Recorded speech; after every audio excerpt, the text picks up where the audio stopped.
أعوذ بالله من الشيطان الرجيم بسم الله الرحمن الرحيم قد أفلح المؤمنون تحقیق کامیاب ہو گئے مومن الذین هم فی صلاتهم خاشعون جو اپنی نماز میں جھکنے والے ہیں والذین هم عن اللغو معرضون اور جو نکمی بات پر دھیان نہیں کرتے والذین هم للزکاة فاعلون اور جو زکوٰۃ دیا کرتے ہیں والذین هم لفروجهم حافظون اور جو اپنی شہوت کی جگہوں کی حفاظت کرتے ہیں الا علی ازواجہم مگر اپنی بیویوں سے او ما ملکت ایمانہم یا اپنے ہاتھ کے مال یعنی باندیوں پر فإنہم غیر ملومین سو ان پر نہیں کچھ الزام فمن ابتغى وراء ذلك فأولئك هم العادون پھر جو کوئی ڈھونڈے اس کے سوا سو وہی ہیں جو حد سے بڑھنے والے ہیں والذین هم لأماناتهم وعہدهم راعون اور جو اپنی امانتوں سے اور اپنے قرار سے خبردار ہیں والذین هم علی صلاتهم یحافظون اور جو اپنی نمازوں کی خبر رکھتے ہیں اولئک هم الوارثون وہی میراث لینے والے ہیں الذین یرثون الفردوس جو میراث پائیں گے جنت الفردوس میں ہم فیہا خالدون اور وہ اس میں ہمیشہ رہیں گے۔ یہ صفات مومنین ہیں۔ اللہ رب العزت نے مومنین جو مفلحین ہیں ان کے صفات بیان کیے ہیں۔ اللہ رب العزت نے ارشاد فرمایا قد افلح المؤمنون، قد برائے تحقیق یعنی یقینی طور پر اور پکی بات ہے، یقینی طور پر پکی بات ہے کہ مومن جو ہے وہ فلاح پا گئے ہیں۔ اب یہ جو فلاح ہوتا ہے یہ بولا جاتا ہے ایسی کامیابی کو کہ جس کے بعد انسان کی کوئی مراد، دل کی کوئی چاہت وہ جو ہے تو رد نہ ہو، اس کی وہ چاہت پوری ہو جائے، اور اسی طرح اس کو کوئی دکھ کوئی درد نہ پہنچے، اس کے بعد کوئی دکھ اور کوئی درد نہ پہنچے۔ یہ بولتے ہیں ایسی، اس کو کامیابی کو بولتے ہیں فلاح، ایسی کامیابی کو فلاح بولا جاتا ہے۔ اور یہ جو ہے تو دن میں 5 مرتبہ حی علی الفلاح مؤذن اللہ رب العزت کی جانب سے صدا لگاتا ہے، آؤ کامیابی کی طرف۔ تو یہ ہے۔ اب یہاں پر اللہ رب العزت نے اس فلاح کو ذکر کیا اور مومنین کی، اور پھر آگے ان مومنین کو جو فلاح یقینی طور پر قطعی طور پر ملے گی ان کی جو صفات ہیں اللہ رب العزت نے ان کی وہ صفات ذکر کی ہیں۔ الذین هم فی صلاتہم خاشعون، اپنی نمازوں کے اندر وہ خشوع کرتے ہیں۔ خشوع کسے کہتے ہیں؟ خشوع کہتے ہیں کہ آدمی متوجہ رہے، توجہ کرے، دل کے ساتھ بدن کے ساتھ متوجہ رہے، نہ دل کے اندر اللہ رب العزت کے علاوہ کوئی اور خیال ہے، نہ ہی جو ہے تو بدن جو ہے تو اس کو ہلا جلا رہا ہے، بلکہ دونوں متوجہ ہیں، دل اور بدن دونوں۔ تو لہذا یہ خشوع ہے، اور سب سے پہلے فرمایا کہ جو امت سے اٹھائی جائے گی وہ خشوع ہو۔ انسان کو چاہیے کہ نماز سے کچھ اوقات قبل بالکل خاموشی سے بیٹھ کر کے اپنی توجہ نماز کی جانب لائے، اور اس چیز کا تصور کرے کہ بھئی میرا اب اپنے رب کے سامنے جو ہے تو میں کھڑا ہو رہا ہوں اور میرا اللہ مجھے دیکھ رہا ہے، یہ تصورات اپنے جو ہے تو اس میں لائے، اور میں اپنے رب سے ہم کلام ہو رہا ہوں، اب میں اپنے رب سے جو ہے تو بات کروں گا، یہ سارے کے سارے تصورات انسان جمع کرے تو پھر انشاءاللہ العزیز اس کو خشوع خضوع والی جو ہے تو نماز نصیب ہو۔ اگر ہم جو ہے تو نماز سے قبل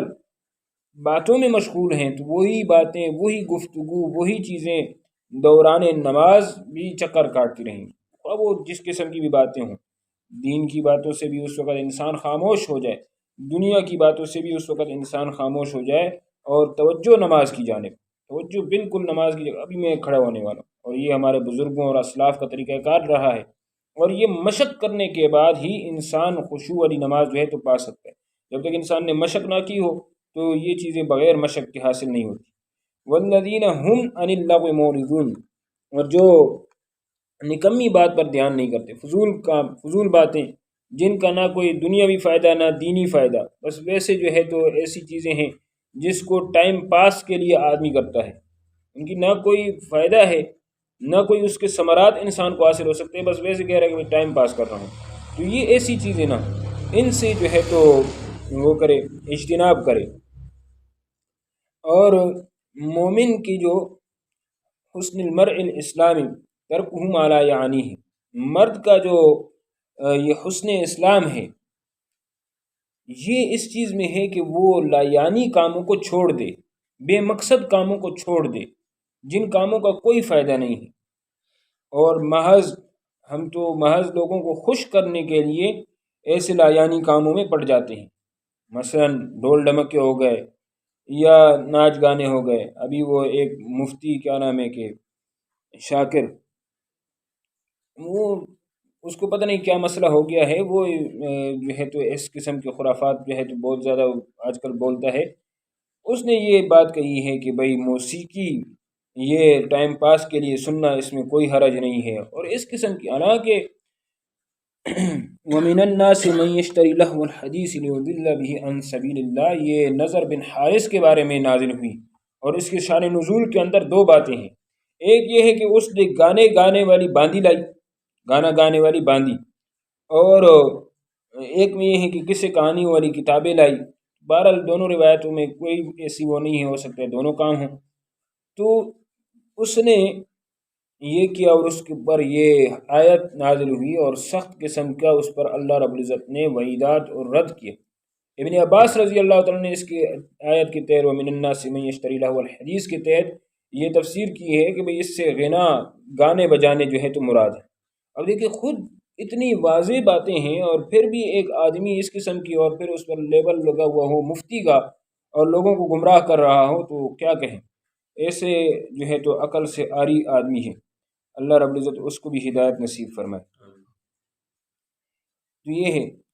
والذین هم لفروجہم حافظون، اب اس کے ساتھ والذین هم للزکاة فاعلون، اور وہ لوگ جو زکوٰۃ دیا کرتے ہیں۔ اب یہاں پر یہ ہے کہ بھئی یہ تو صورت مکی ہے، اور زکوٰۃ تو کا نصاب تو جو ہے زکوٰۃ کی جو وجوب ہے وہ تو مدینہ میں ہوا، تو یہ مکی آیت میں زکوٰۃ کا تذکرہ کس طرح آ گیا؟ زکوٰۃ کا تذکرہ مکی آیت میں کس طرح آ گیا؟ تو اس کا حل یہ بتایا ہے کہ دیکھیں زکوٰۃ جو ہے وہ مکہ میں واجب ہوئی، مکہ میں فرض ہو گئی زکوٰۃ، لیکن اس کا جو نصاب اور جو قانونی طور پر اس کے لینے کی جو طریقہ کار، جو سارے معاملات تھے وہ مدینہ میں طے پائے، وہ مدینہ میں جو ہے تو طے پائے، لہٰذا اس میں کوئی اشکال کی بات نہیں ہے۔ تو زکوٰۃ کی فرضیت یہ مکہ سے ہی ہے، باقی اس کے نصاب اور دیگر جو لینے دینے کا جو طریقہ کار ہے وہ جو ہے تو مدینہ طیبہ کے اندر جو ہے تو مقرر کیا گیا۔ اس میں ایک اور جو ہے تو تفسیر یہ ہے والذین هم للزکاة فاعلون، زکوٰۃ چونکہ پاکیزگی کو بولا جاتا ہے اور یہ مال کو بھی پاک کرتا ہے زکوٰۃ، لیکن یہاں پر بعض مفسرین نے کہا ہے کہ بھئی یہ تزکیہ نفس کے بارے میں ہے، تزکیہ نفس، اور تزکیہ نفس بھی فرض ہے، تزکیہ نفس جو ہے یہ فرض ہے۔ آج کل اس سے بہت زیادہ جو ہے تو لاپرواہی برتی جاتی ہے، اس کی طرف توجہ بہت زیادہ کم ہوتی ہے، حالانکہ اصل چیز یہ ہے کہ انسان جو ہے تو وہ غیبت، حسد، کینہ، بغض، جتنی بھی یہ معاصی ہیں ان سب معاصی سے پاک ہو، ان کو اپنے آپ سے دور کرے، تو یہ تزکیہ۔ اور اس طرح فرمایا قد افلح من تزکا، تحقیق کامیاب ہو گیا جس نے تزکیہ نفس کیا، جس نے تزکیہ نفس کیا وہ آدمی جو ہے تو کامیاب ہو گیا۔ تو لہٰذا ہمیں چاہیے کہ ہم اس بات پر بہت زیادہ توجہ دیں، اپنے اوپر جو ہے تو توجہ دینا جو ہے تو یہ انتہائی زیادہ ضروری ہے۔ بعض لوگوں کا خیال یہ ہے کہ بھئی اگر عورت جو ہے تو وہ علم کر لیتی ہے تو اس کے علم کا کیا فائدہ، کیونکہ وہ تو گھر کے اندر ہوتی ہے، اکثر عورتیں تو مدرسہ نہیں۔ تو اصل بات یہ ہے کہ علم سب سے اولاً اپنے آپ کے لیے ہے، اور پھر ثانیاً دوسروں کے لیے ہے۔ اگر خود اولاً اپنا آپ عمل نہیں کرتا ہے، خود اپنے اوپر عمل نہیں کرتا، تو یہ اس آدمی کے وہ ہے کہ بھئی جس نے کنواں کھود لیا ہے اور پانی بھی نکل آیا ہے اور خود اس پانی سے ایک گھونٹ بھی نہیں پیتا ہے اور دوسروں کو پلاتا رہتا ہے، دوسروں کے زمینوں کو سیراب کر رہا ہے، دوسروں کے مشکیزوں کو بر بر کے جو ہے تو دے رہا ہے، لیکن خود وہ جو ہے تو اس سے پیاسا ہے،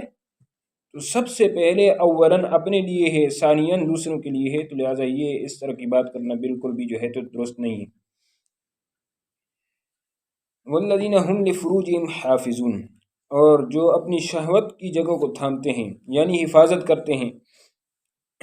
زنا سے حفاظت کرتے ہیں، دیگر جتنے بھی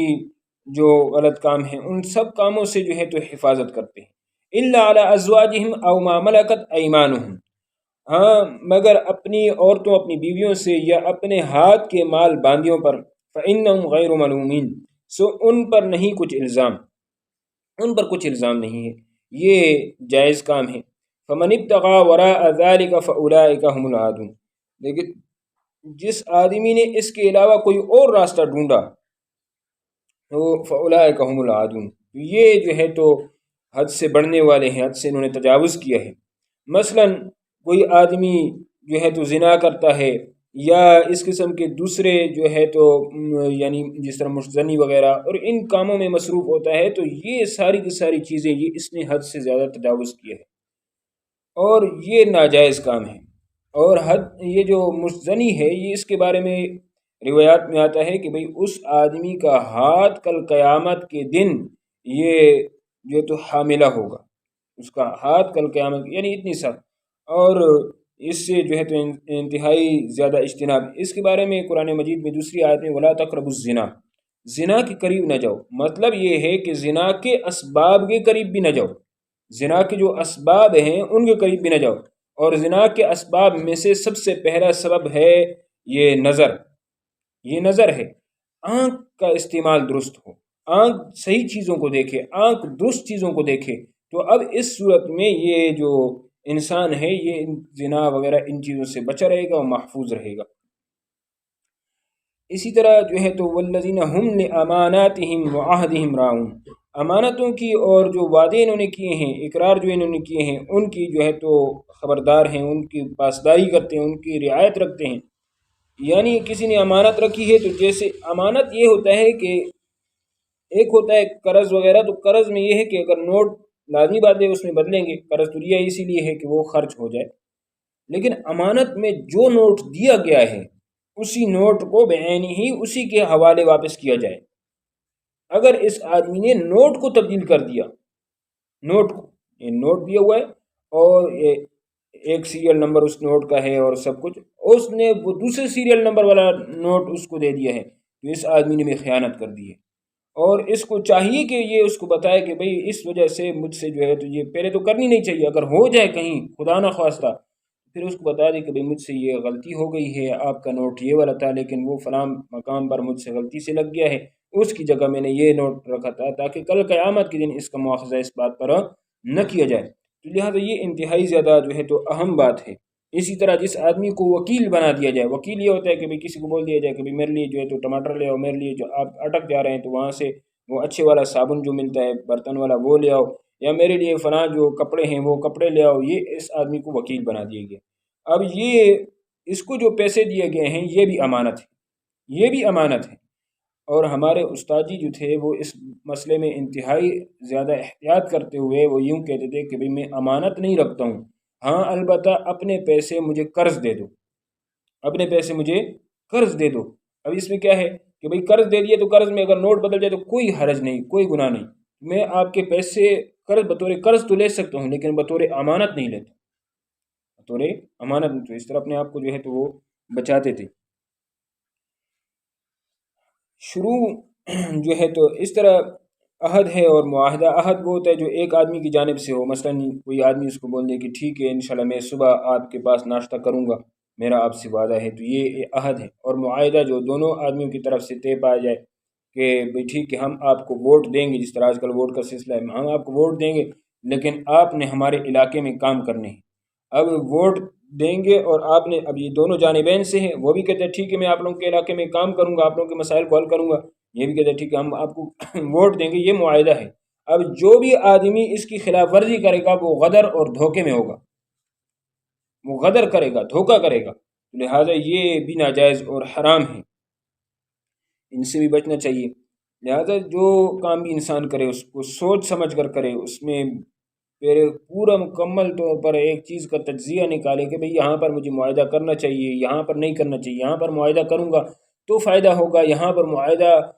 کروں گا تو نقصان ہوگا، ہر چیز کو سامنے مد نظر رکھے اور پھر اس کے بعد معاہدات اور وعدے اور سب کچھ کرے۔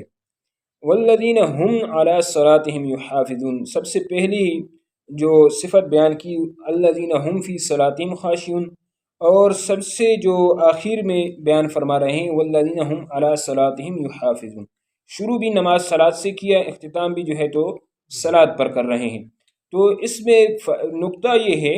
کہ دیکھیں جس آدمی کی نماز درست ہو جائے، جس آدمی کی نماز کی حفاظت کرے، خشوع و خضوع اس کی نماز کے اندر ہو، تو اب اس صورت کے اندر اس آدمی کی جو باقی جو یہ صفات بیان کی گئی ہیں اس کے اندر خود بخود پیدا ہو جائیں گی، اس کے اندر خود بخود۔ لیکن یہ ہے کہ بھئی نماز اس درجے کی بن جائے کہ خشوع بھی اس میں ہو اور ساتھ میں محافظت، اس کو وقت پر ادائیگی بھی کرے، مستحب اوقات کی رعایت رکھے، مستحب۔ اب مستحب اوقات میں سے یہ ہے کہ عصر کی نماز اس کو اپنے وقت سے تاخیر کے ساتھ ادا کیا جائے، تاخیر کی جماعت کے بارے میں بات ہو رہی ہے، اور فجر کی جماعت کو تاخیر سے کرایا جائے، تاخیر سے۔ گرمیوں میں ظہر کی جو نماز ہے اس کو تاخیر سے پڑھا جائے یہاں تک کہ گرمی کم ہو جائے، اور اسی طرح جو کیا نام ہے عشاء کی جو نماز ہے اس کو بھی تاخیر سے پڑھا جائے تاکہ اس کے بعد گپ شپ کا موقع نہ ہو اور ڈائریکٹلی آدمی جو ہے تو سو جائے۔ مغرب کی نماز کو فوراً جلدی کے ساتھ جو ہے تو ادا کیا جائے۔ تو یہ ساری کی ساری نمازوں کی ترتیب ہے، تو لہذا ان اوقات کی، اور اگر اکیلے پڑھتا ہے تو پھر اول وقت نماز جس وقت داخل ہو گیا ہے تو وہ پہلا وقت جو ہے تو وہ افضل ہوتا ہے، وہ پہلا، اگر اکیلے نماز پڑھ رہا ہے تو لہذا یہ صورتحال ہے۔ تو محافظت کرے جو ہے تو اس کے جو مستحب اوقات ہیں ان کی۔ اولئک هم الوارثون، اب یہاں پر لفظ جو اللہ رب العزت نے ارشاد فرمایا ہے اولئک هم الوارثون، وہی ہیں میراث لینے والے۔ میراث ایک جو ہے تو امر لازمی ہے، امر لازمی ہے، یعنی جو آدمی ہے جو وارث بنے گا اس کو لازمی ضروری طور پر اس کو حصہ دیا جائے گا۔ وہ یہ نہیں کہہ سکتا کہ میں نہیں لیتا ہوں، نہیں، بلکہ اس کو اس کے حوالے کیا جائے گا کہ بھئی یہ آپ کا حصہ ہے، یہ آپ لے لیں، ٹھیک ہے۔ اب اس کے بعد لینے کے بعد وہ جس کو چاہتا ہے جو بھی کرتا ہے، جب اس کی ملکیت آ جائے تو پھر وہ کر سکتا ہے، لیکن اول وقت پہلے ایک دفعہ اس کے حوالے کیا جائے گا کہ بھئی یہ آپ کی جو ہے تو کیا ہے، ملکیت ہے، آپ اپنی ملکیت کو سنبھال لیں۔ تو یہ چیزیں ہیں، یہ جو کیا نام ہے، یہ اپنے بہنوں کے جو زمینی جائیداد ہے اس میں بڑا مسئلہ ہوتا ہے۔ اس کو یہ ہے کہ بھئی تھانوی صاحب نے جو لکھا ہے کہ بھئی 3 سال تک اپنی بہن کے پاس چھوڑ دو، 3 سال تک، اور اس کے بعد پھر اس سے جو ہے تو اس مطالبہ کرو، اگر وہ آپ کو اپنی مرضی سے دے دیتی ہے تو ٹھیک ہے، لازمی بات ہے 3 سال تک پھل، اس کا ثمرہ، اس کی گندم، اس کی جو بھی چیز ہے وہ حاصل ہوگی۔ تو ہر ایک آدمی جس طرح مرد کو محبت ہے تو عورت کو پیسے سے اس سے زیادہ محبت ہے عورت کو، تو لہٰذا یہ ساری چیزیں ہیں۔ تو میراث میں تو بعض لوگ اس میں بہت زیادہ کوتاہی کرتے ہیں، تو یہ میراث ہے، یہ جو جنت ہے نا، یہ جن کے اندر یہ صفات ہوں گی وہ ان کی میراث ہے، ان کو ملے گی۔ اور کون سی ملے گی؟ الذین یرثون الفردوس، جنت الفردوس کے وارث ہیں۔ اور جنت الفردوس وہ جنت ہے جس سے نہریں جاری ہو رہی ہیں، اور پھر باقی اس میں جو ہے تو آگے تقسیم ہو رہی ہیں، جہاں سے نہروں کا جاری ہونا ہے وہ جنت الفردوس ہے۔ اور یہ صفات والے جو لوگ ہیں یہ اس جنت الفردوس کے وارث ہوں گے۔ یہ اللہ رب العزت نے جو ہے تو یہ قد افلح المؤمنون سے بھی اس کی تحقیق کر کے بتا دیا کہ بھئی یہ ہیں، پکی بات ہے، اس میں کوئی جو ہے تو دوسری رائے نہیں ہے۔ پھر آگے وارثون کا صیغہ لا کر یہ بتا دیا کہ بھئی یہ امر لازمی ہے، جب ان کے اندر یہ صفات ہوں گی تو ان کو لازمی طور پر دے دیا جائے گا، کوئی جو ہے تو رکاوٹ نہیں ہے، کوئی ٹینشن کی بات نہیں ہے، کوئی ان سے چھین نہیں سکتا ہے۔ اگر اسلامی حکومت ہو تو میراث جو ہے تو میراث بھی پھر کوئی کسی سے چھین نہیں سکے گا۔ اگر اسلامی حکومت ہو، اسلامی قوانین کو نافذ کر دیا جائے تو پھر اس طرح ناممکن ہے کہ کوئی جو ہے تو یہ قرآن سے نکاح کرا دے، جس طرح کے بعض لوگوں کا جو ہے تو وہ طریقہ کار ہے، یا اپنی بہنوں کا جو کیا کہتے ہیں کہ وہ حصہ جو ہے تو وہ لے لے، تو پھر اس طرح ناممکن ہے، ان کو کوڑے لگائے جائیں گے۔ ہم فیہا خالدون، اور پھر یہ تھوڑے وقت کے لیے بھی نہیں ہے بلکہ یہ جنت الفردوس میں ہمیشہ ہمیشہ رہیں گے، ادھر ہی ہوں گے، ان کی مکانات، ان کی جتنے بھی محلات ہیں وہ سارے کے سارے ادھر ہی ہوں گے۔ اللہ رب العزت سے دعا ہے اللہ رب العزت ہمیں بھی یہ صفات اپنانے کی توفیق عنایت فرمائے اور ہمیں بھی دین کے مطابق چلنے کی توفیق